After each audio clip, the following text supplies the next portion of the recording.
Hello everyone, welcome to my channel. जैसे कि आप लोगों को पता है, मैं फाइनल क्वेश्चन की सीरीज करा रहा हूँ फॉर एसबीआई क्लर्क 2021 के लिए। काफ़ी इंपॉर्टेंट सीरीज है। उसके अंदर मैं सारी बेसिक टॉपिक कवर करा रहा हूँ, मैथ का हो गया, रीजनिंग का हो गया, ठीक है। तो प्रॉपर्ली जाके एक बार सीरीज देख लीजिए, ठीक है।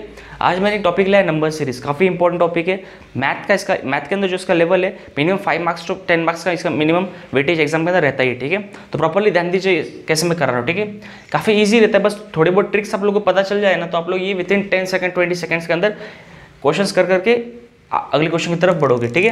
देखिए पहला क्वेश्चन क्या है, 8, 12, 20, 36, 68 एंड मिसिंग टर्म, ठीक है। क्या क्वेश्चन है, 8, 12, 20, 36, 68 एंड मिसिंग टर्म।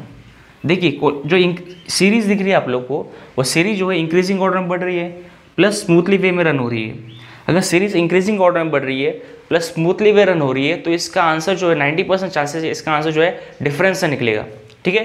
90% चांसेस जो है इसका आंसर जो है डिफरेंस से निकलेगा। 12 - 8 4 आ जाएगा, 20 - 8 12 8 आ जाएगा, 36 - 20 16 आ जाएगा। तो 68 - 32 कितना आ जाएगा, 8 - 6 2 आ जाएगा, 6 - 3 3 आ जाएगा, ठीक है।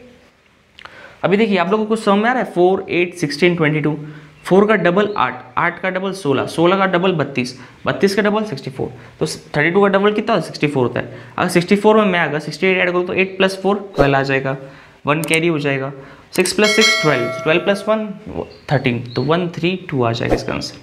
कुछ था क्वेश्चन के अंदर, कुछ भी नहीं था। देखिए सीरीज अगर सपोज इंक्रीजिंग ऑर्डर में बढ़ रही हो प्लस स्मूथली वे रन हो रही हो तो 90% चांसेस है कि इसका आंसर जो है डिफरेंस से निकलेगा, ठीक है। याद रखिए, मैंने इससे पहले भी लेक्चर में आप लोगों को बता चुका हूँ, ठीक है। चलते हैं अगले क्वेश्चन की तरफ। अगला क्वेश्चन क्या है, पॉइंट में दिया है 0.25, 0.5, मिसिंग टर्म 12, 96, 960।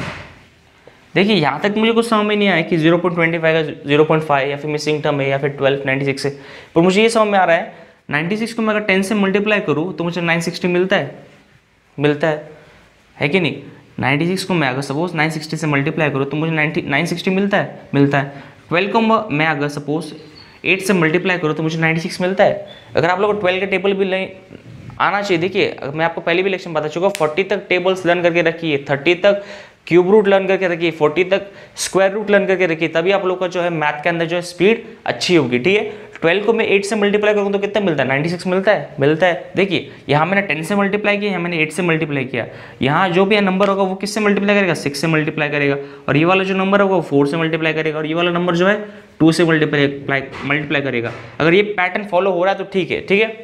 0.25 को मैं अगर 2 से मल्टीप्लाई करूँ तो 0.5 मिलता है। फिर 0.5 को मैं अगर सपोज 4 से मल्टीप्लाई करूँ तो मुझे कितना मिलता है, 2 मिलता है, ठीक है। और 2 को मैं अगर 6 से मल्टीप्लाई करूँ 12 मिलता है। तो हमारा जो है ये पैटर्न बैठ रहा है, ठीक है। मल्टीप्लाई बाय 2, 4, 6, 8, 10 आया समझ में। सबका डिफरेंस 2, 2, 2 है कि नहीं। देखिए क्वेश्चंस काफ़ी ईजी रहते हैं। देखिए एक सीरीज अगर इंक्रीजिंग ऑर्डर में बढ़ रही है plus double difference, triple difference, 4 गुना डिफरेंस, 8 गुना डिफरेंस हो रहा हो तो 90% चांसेस है कि इसका जो आंसर है वो मल्टीप्लाई से निकल जाएगा आपका, ठीक है। तो इस क्वेश्चन का आंसर क्या आया हमारा, 2 आया, ठीक है। काफी इजी क्वेश्चन था, बस बेसिक पता होना चाहिए कि हम कैसे सॉल्व करते हैं, ठीक है। अगला क्वेश्चन देखते हैं, 121, 144, मिसिंग टर्म नहीं, यहाँ नहीं है, 169, मिसिंग टर्म 225।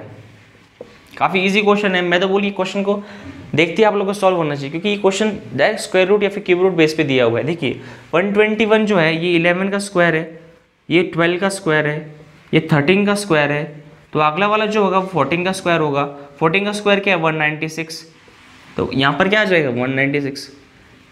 कुछ भी नहीं था क्वेश्चन के अंदर, बस देखते समझ में आना चाहिए कि क्वेश्चंस के पैटर्न क्या फॉलो हो रहा है। देखिए 121, 141, अगर आप लोग 40 तक स्क्वायर रूट लर्न हो जाएगी, क्यूब रूट लर्न हो जाएगी, टेबल्स लर्न हो जाएगी, तो आप लोग, मेरे को लगता है कि ज़्यादा टाइम नहीं लगेगा कैसे क्वेश्चन सॉल्व करने के लिए, ठीक है।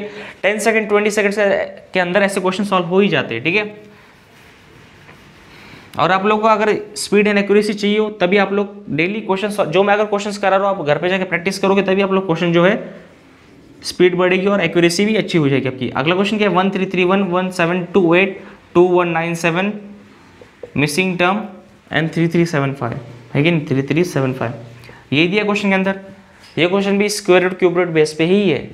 1331 जो है ये 11 का क्यूब है, ये 12 का क्यूब है, ये 13 का क्यूब है, तो अगला जो होगा वो 14 का क्यूब होगा। 14 का स्क्वायर क्या है 196। 196 को अगर मैं 14 से मल्टीप्लाई करूँ तो मुझे क्या मिलता है 2744।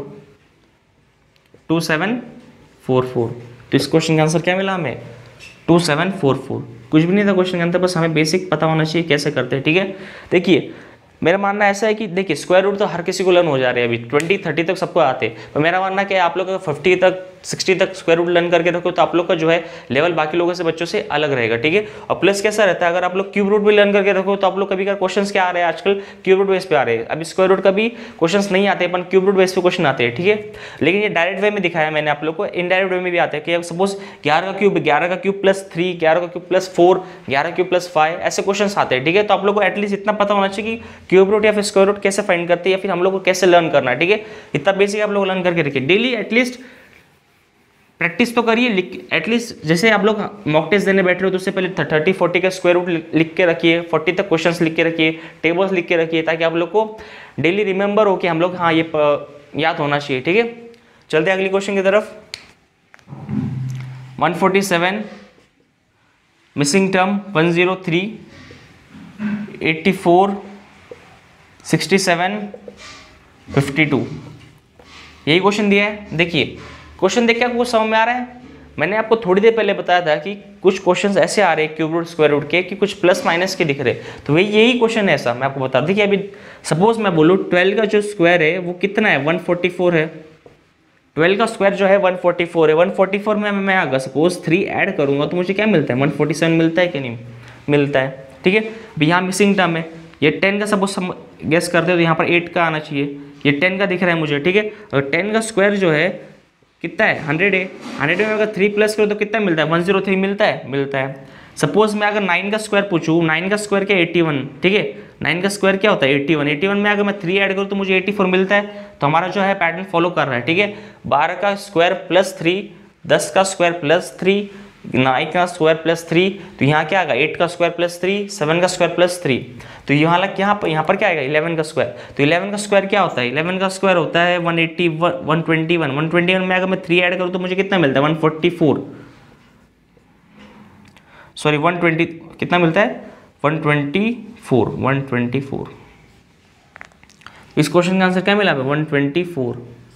कुछ था क्वेश्चन के अंदर, देखिए मैं आपको बता रहा हूँ कि स्क्वायर रूट क्यूब रूट का इंपॉर्टेंस काफी ज्यादा एग्जाम्स के अंदर, बैंकिंग एग्जाम्स के अंदर आप लोगों को basic table square root cube root, ठीक है, टेबल सब लर्न होना चाहिए, तभी आप लोग को जो स्पीड एंड एक्यूरेसी मेंटेन होगी। ठीक है, मैं आपको समझाने के लिए स्लो वे में समझाता हूँ, नहीं तो ऐसे क्वेश्चंस मेरे हिसाब से ये जो 5 क्वेश्चन थे 2 मिनट के क्वेश्चन थे, पता है, मैंने आप लोग को समझाने के लिए मैंने काफी टाइम लिया। ठीक है, तो मुझे लगता है आप लोग को समझ में आ गया होगा कैसे किया मैंने, एकदम ईजी वे में समझाया आप लोग को। तब भी कुछ भी डाउट हो क्वेरी आप लोग मुझे कमेंट बॉक्स में आके बता सकते हो। ठीक है, तो आज के लिए इतना ही काफी है। Thank you for watching my channel, thank you.